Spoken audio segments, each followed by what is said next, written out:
पानी को actually ना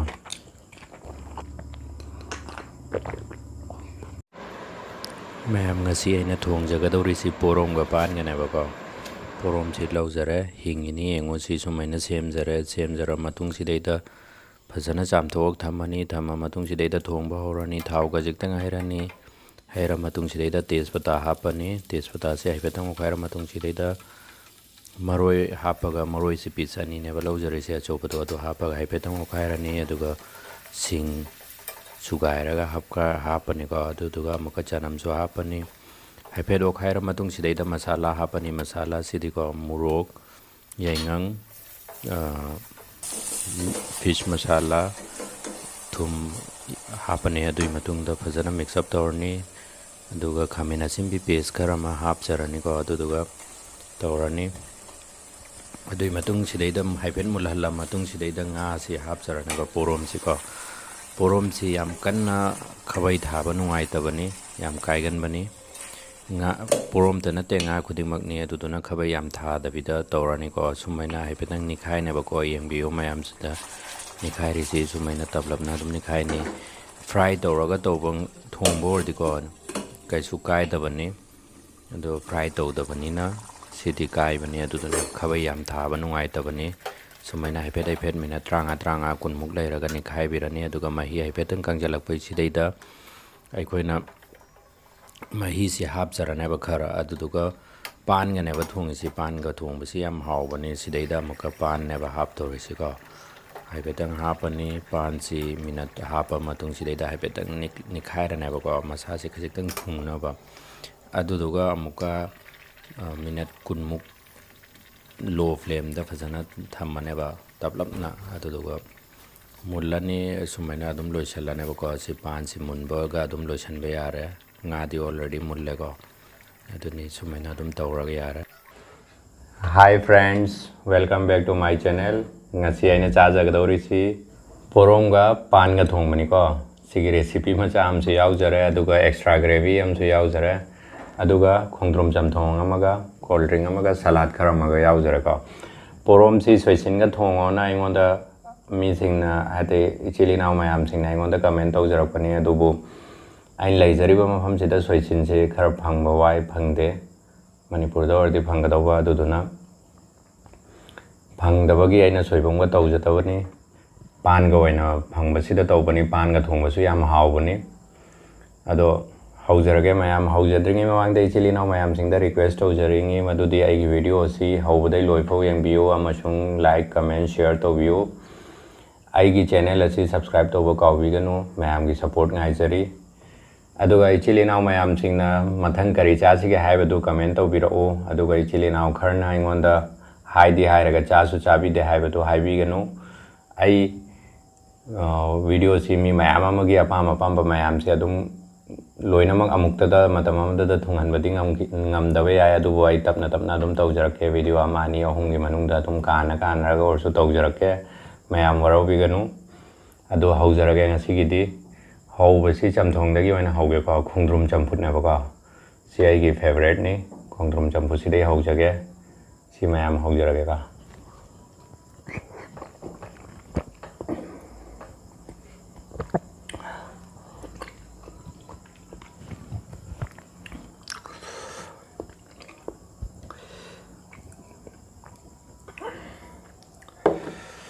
haujarage chabada yam hawdo male ngasi gi porom je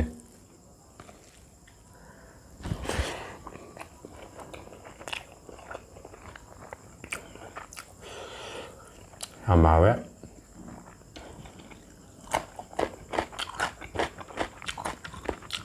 pani ko chile na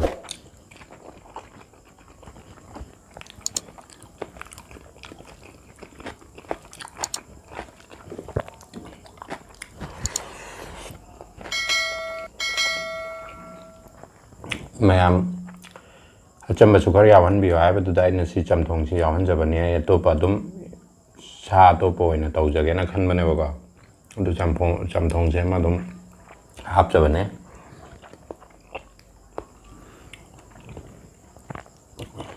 porom ne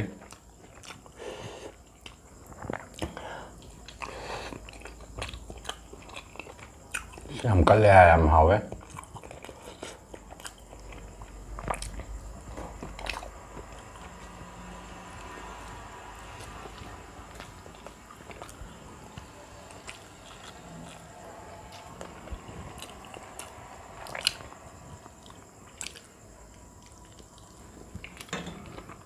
Porom chain. Man na. Chabi ro hype to dai swagi quite the young laser river mafam sigi quite a chop on I on my market to Chapaneva. Aduda Pangak Pani.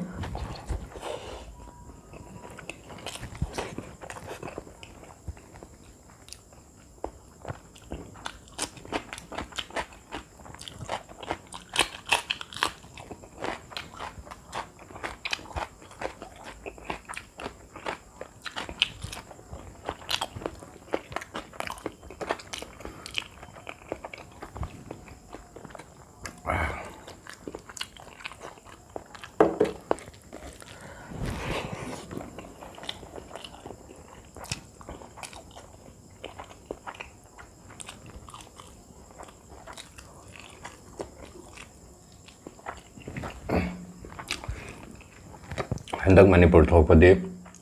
Manipur ki jinja khar phajana pura pata ra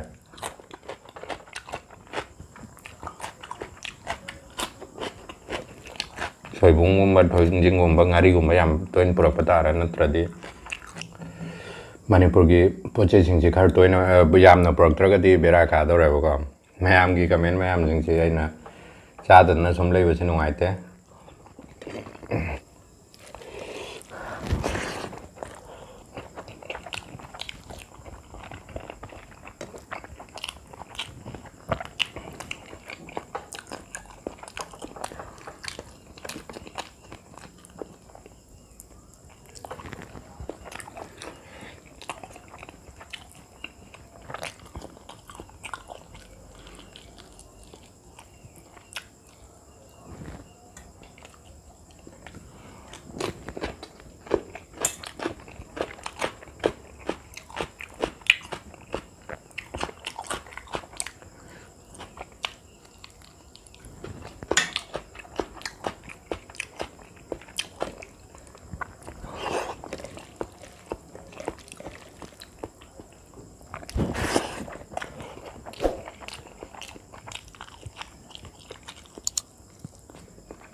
mayam aingonda mibi sunju chabi ro na mayam kana haijari ko mimi se ai online da search to ke phanga ga di adum charger ke phangdra ga di chile no mayam waro bi no Manipur thok da charger ke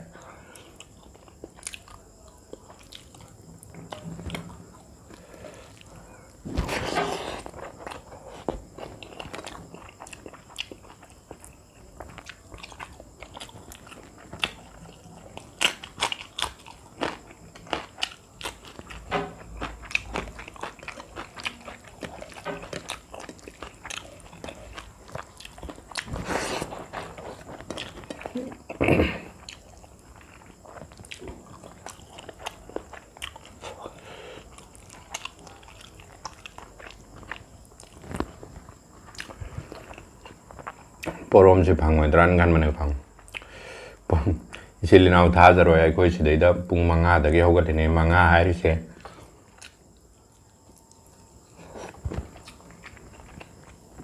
manga hai se pung taruk ta di no mi thoi ne ba ko ganna challa ga thiri ne ba market ama lai na ai no mayang sin da hanga kan da hai ba kan da adu ga tor chal ne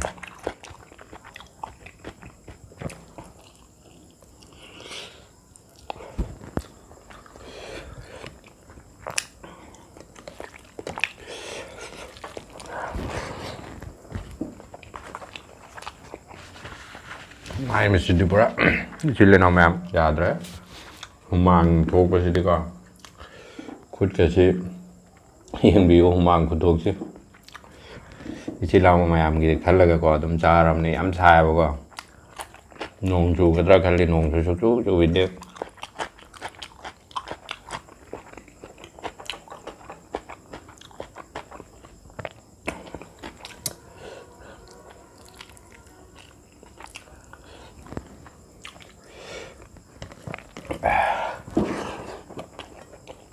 ꯄꯥꯟꯁꯦ ꯐꯖꯅ ꯍꯥꯎꯋꯦ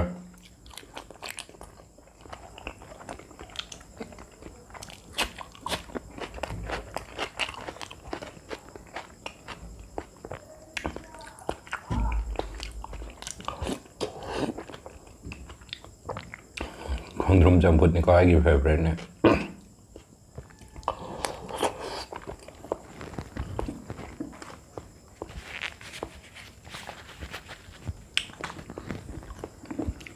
ꯃꯌꯥꯝꯅꯗꯤ ꯊꯥꯖꯔꯝꯗꯕ ꯌꯥꯏ ꯑꯩ ꯈꯣꯡꯗ꯭ꯔꯨꯝ ꯆꯝꯐꯨꯠꯁꯤ ꯐꯦꯚꯔꯦꯠꯅꯦ ꯀꯥꯏꯁꯦ ꯑꯗꯣ ꯁꯦꯡꯅ ꯍꯥꯏꯔꯀꯥꯟꯗꯗꯤ ꯑꯩ ꯆꯝꯐꯨꯠꯁꯤꯡꯁꯤ ꯌꯥꯝ ꯐꯦꯚꯔꯦꯠꯅꯤ ꯑꯁ ꯍꯨꯃꯥꯡ ꯃꯔꯤꯛ ꯆꯦꯟꯊꯔꯦꯁꯤ ꯌꯦꯡꯉꯣꯀꯣ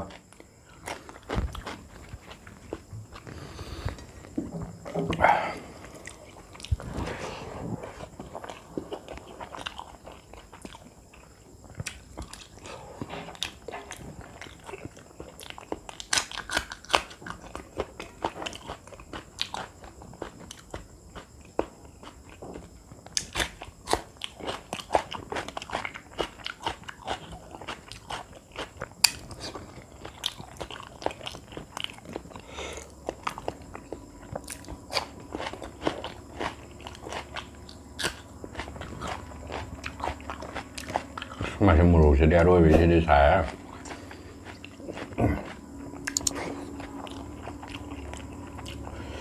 Xem tôi thắc chân này có trăm phút mấy chứ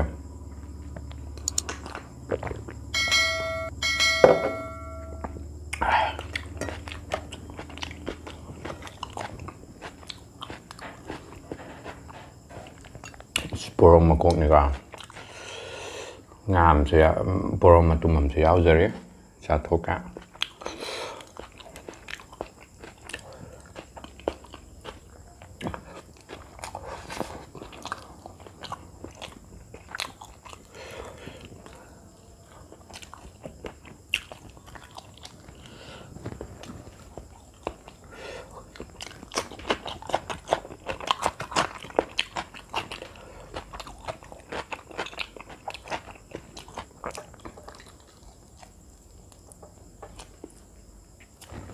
사리시 45, 46 ꯑꯗꯨꯃꯥꯏꯅ ꯁꯥꯖꯩ ꯁꯦꯡꯕꯤꯌꯨ ꯍꯨꯃꯥꯡ ꯉꯥꯛꯇꯅꯤ ꯃꯥꯏ ꯃꯤꯠꯁꯤꯁꯨ ꯌꯥꯗ꯭ꯔꯕꯅꯤ ꯃꯌꯥꯝ ꯈꯔ ꯏꯒꯅꯣꯔ ꯇꯧꯕꯤꯌꯨ ꯄꯣꯔꯣꯝꯒ ꯆꯥꯔꯦꯀꯣ ꯌꯥꯝ ꯊꯨꯅꯁꯨ ꯆꯥꯕ ꯌꯥꯗꯕ ꯉꯥꯅꯤꯅꯕ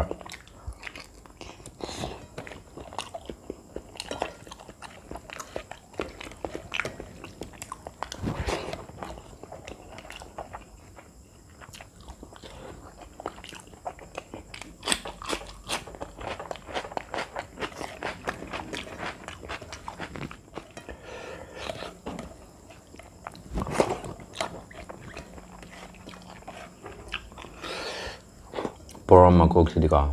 ꯆꯥꯅꯉꯥꯏ ꯌꯥꯝ ꯌꯥꯎꯗꯕꯅꯦ ꯇꯤꯡꯈꯪ ꯉꯥꯛꯇ ꯑꯣꯏꯅ ꯇꯧꯕꯅꯦ ꯑꯗꯨꯕꯨ ꯆꯥꯖꯔꯛꯀꯦ ꯃꯔꯨ ꯉꯥꯛꯇꯅꯦꯕ sida khara yaujaraga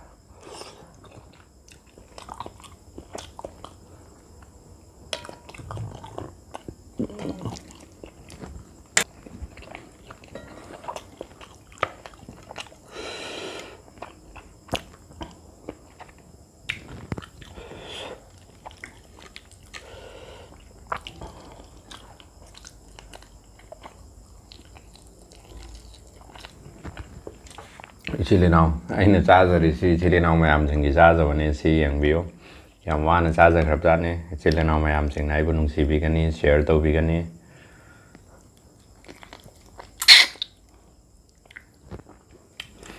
share tawbigani khanjayko dawaina adum hapcharake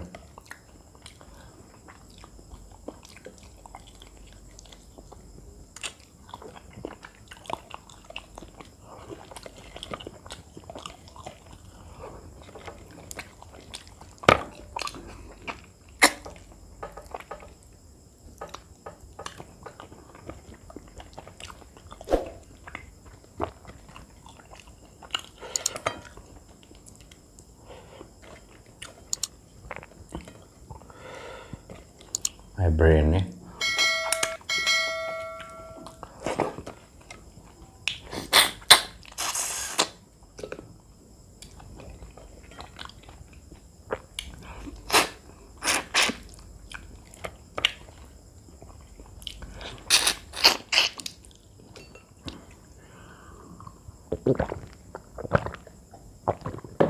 mayam humang si yeng biu ko